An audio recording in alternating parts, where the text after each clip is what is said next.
All right, welcome back, everybody, to the newly branded Bear Down Sports channel, where we are moving forward with a purposeful direction. And today we have breaking news within the last half hour. The Bears have acquired guard center Ryan Bates from the Buffalo Bills for our fifth-round pick. That takes our draft picks from 6 picks down to 5. They're dwindling. All the more reason we need to trade out of that number 1 pick. I'm going to come at you tomorrow with a whole lot more information on that and my opinion on that. We'll do a Real Talk Tuesdays. I'm going to start doing that every Tuesday. Give some real talk and just talk about what's going on right now, especially with everything changing in the NFL. But for now, today, the big news, we're bolstering that backup role. Ryan Bates only has 19 starts through 5 seasons. He was an undrafted free agent back in 2019. The Bears did try to acquire him a couple years ago, actually in 2022, but he was a restricted free agent as an undrafted player. And for his 4-year offer sheet, the Bills matched the offer that we put in there, so we weren't able to get him. He does have a career sack hit hurry of 25.18, which is something I like. Last year, he was strictly a center, but he only played 35 snaps, so a very limited backup role. The year before that, though, he was a starter, and as a guard, he was a right guard primarily. He did play some snaps at center.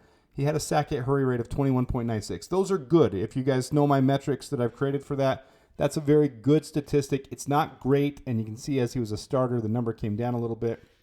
But you can look below and see if his PFF grades throughout his 5-year career. Limited snaps last year, 35 snaps, 945 the year before, 294 the year before that, 82 and 78. So very limited role.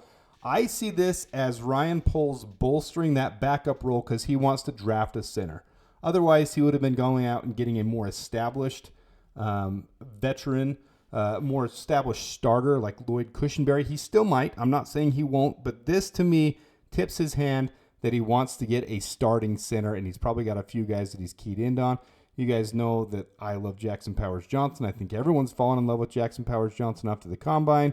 Generational talent, no sacks allowed in college. So this might tip towards that. Not necessarily. Bates is only 27. So this does give the Bears a little bit more depth. We don't have a center on the roster right now. This gives us someone. So we've got a little more flexibility as we go into the offseason. Really could go several different ways still as we go through this.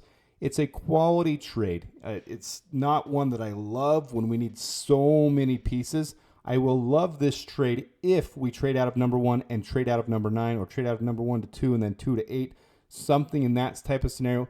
If we get significant more draft capital, then I love this move. He's a quality backup. So this bolsters the Bears' depth and should be a good long-term thing, but we still need so many more pieces. We are not 1 or 2 pieces away. So this is a move that's meant to bolster the backup position.